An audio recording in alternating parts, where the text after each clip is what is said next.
The third part of Masada is next Monday evening at 9:25. Omnibus at 11:40 looks at the problem with the Elgin marbles. Dr. David Wilson, director of the British Museum, talks to Richard Baker about the Greek Minister of Culture's plans to return them to Greece. Well, in a minute here on BBC Wales, People and Power. But first, tonight's football results. Milk Cup semi-finals first leg, Arsenal 2, Manchester United 4. Second leg, Burnley 1, Liverpool 0. Liverpool go through to the final 3-1 on aggregate. Division 1, Notts County 1, Southampton 2. Division 2, Crystal Palace against Bolton, match postponed. Sheffield Wednesday 0, Blackburn 0. Division 3, Bournemouth against Plymouth, match postponed. Gillingham 3, Chesterfield 1. Millwall against Bristol Rovers, match postponed. Newport 3, Preston 0. Walsall 2, Orient 0. Wigan 1, Exeter 0. Wrexham 5, Doncaster 0. Division 4, Bristol City 3, Halifax 0. Crewe 0, Aldershot 0. Darlington 1, Tranmere 0. Hull 2, Hereford 0. Division 4, Northampton against Rochdale and Swindon against Torquay, both matches postponed. Wimbledon 2, Colchester 1. York 2, Blackpool 0.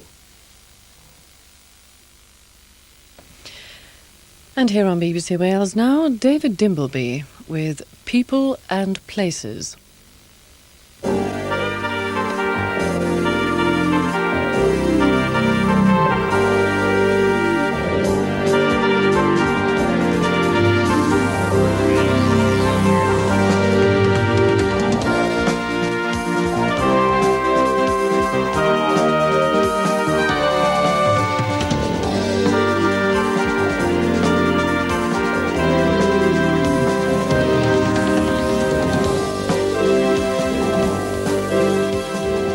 Good evening. Do you remember the Tory wets who were going to bring Mrs. Thatcher to heel? Tonight, Michael White is out looking for them, and he doesn't seem to have found many of them still around. Austin Mitchell, the Labour MP, explains why he thinks Prime Minister's Question Time should be called Gardener's Question Time.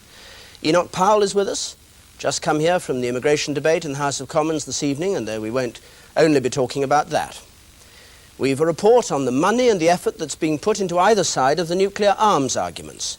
And John Cole is going to describe the kind of Prime Minister that he thinks Michael Foot would make. It's about 4 weeks now to the budget, probably the last budget before the election. It's going to be scrutinised for a likely polling date. Economists think that they're going to be able to name the exact day by working out when the various measures start to take effect and what effect they'll have.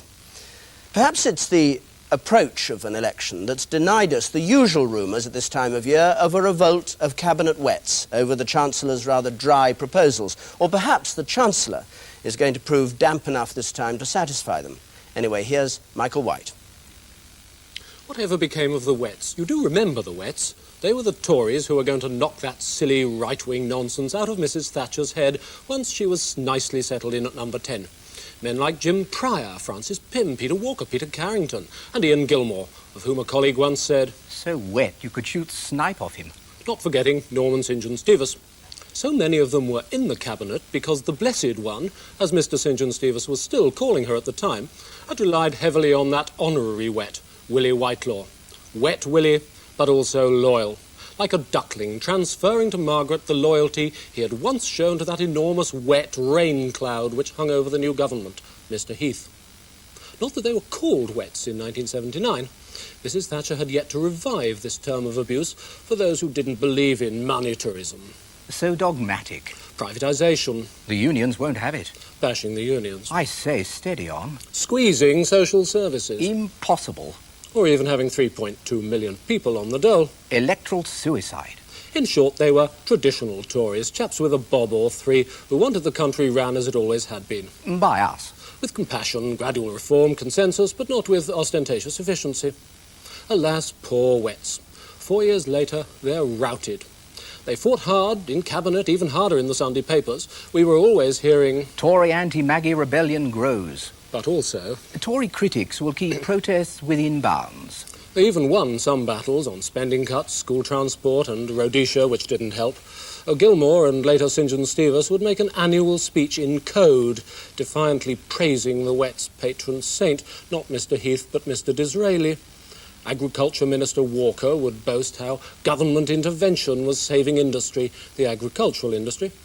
The Wets, in fact, were always about to die in the last ditch, and they still are. But it's always the next ditch, not this one, which is too shallow or too dirty or already occupied by Mr Heath. Meanwhile, Mrs Thatcher and Chancellor Howe ploughed on with their policies, and the Wets didn't resign. Their last big chance to reverse the economic strategy, they now admit, was the 1981 budget.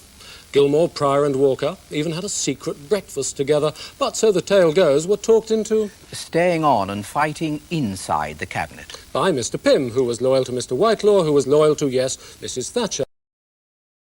In 1981 had already axed Mr St John Stevens, who said... Naturally, I'm disappointed. September 1981, she finished them off. Gilmore was sacked. It does no harm to throw the occasional man overboard, but it does not do much good if you are steering full speed ahead for the rocks. Sacked with him was fellow old Etonian Lord Soames, who was not pleased, or missed, and another wet Mark Carlyle. In came 3 loyalists, including ultra-dry Norman Tebbit, Chingford's Boris Karloff, and, oh yes, party chairman Lord Thornycroft, in whom wet rot had been found, was retired and replaced by dry Cecil Parkinson. She was also busy among the backbench Wets. Even before the Blue Chip group of Wet MPs published their book, Wets are rather keen on books, demanding economic change, half of them had got jobs. Brainy Wets, William Waldegrave and John Patten, became ministers. Other Wets became lowly assistant whips, sort of parliamentary hospital porters. Though the smartest, Christopher Patten, was left at liberty to write critical articles for the Times, an awful warning to the others. He and Gilmore started yet more books on the true Toryism. In fact, Mrs Thatcher had sacked those she reckoned would write books rather than organise the backbenchers against her, and Labour MPs agreed. The Wets couldn't organise a convivial evening. In a brewery. Not even the one Sir Ian Gilmore had inherited. But she kept on the dangerous Wets. Mr Walker stayed, Michael Heseltine, a closet Wet, was kept busy, and Mr Pryor, well, he was exiled to Belfast, having said publicly that he didn't want to go. If this was a tale of power and intrigue in Russia, it would, of course, have been Siberia, but it isn't Russia. So the dissidents remained free to make speeches and write books from their distant exiled homes on the far side of Harrods, or... Walker's veiled attack on Thatcher. Even closer. And since the Falklands, whoops, there goes Lord Carrington, they've had this nightmare, that she'll win the election hands down, whereas they'd prefer it to be hands up, to them, or even to the nice SDP. And failing that, they've got to wait for the moment which comes to all overconfident prime ministers. The moment when she slips on that banana skin. That was Michael White. Well, with the appointment of Michael Heseltine as Minister of Defence in place of Sir John Nott, the government has begun this major offensive to persuade voters to support both Britain's nuclear deterrent and its updating with Trident, and the basing of American cruise missiles here in Britain. Mrs Thatcher at the weekend launched a scathing attack on Britain's unilateralists, asking wouldn't unilateralism have given to Hitler the world domination which he sought. Michael Heseltine, while refusing to debate directly with the women of Greenham Common, is busy trying to persuade us their arguments against cruise are misguided. But on cruise, Greenham Common seems to be winning, though not the argument for Britain to rid herself of all nuclear weapons.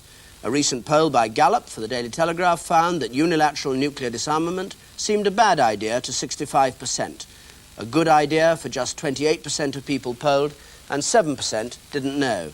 But the voters are clearly concerned about the new weapons planned for the US bases in Britain. There are American bases all round the country, some of them supply depots, others communication centres. But the main military bases with nuclear weapons are the fighter bomber base at Lakenheath, the Polaris submarine base at Holyloch, and the 2 bases which will have cruise missiles, Molesworth and Greenham Common. The proposal to deploy these cruise missiles caused the most worry, with a clear majority coming out against them. Gallup found that only 32% of people wanted cruise in Britain. 54% said no to cruise, and 14% don't know. But people weren't so opposed to the presence of US nuclear bases on British soil. The unilateralists, of course, want them all removed. But Gallup found that most people in Britain, 55%, said yes to the US bases. 36% said no, they wanted the Americans to leave, and 9% don't know. Both sides seem to think that public opinion is still open to persuasion on all the issues, and they're putting increasing efforts into winning it round their way. The government itself was a bit embarrassed when a plan to spend £1 million on publicity leaked, and though that plan seems to have been dropped, they've now found other ways of matching the propaganda efforts of their opponents.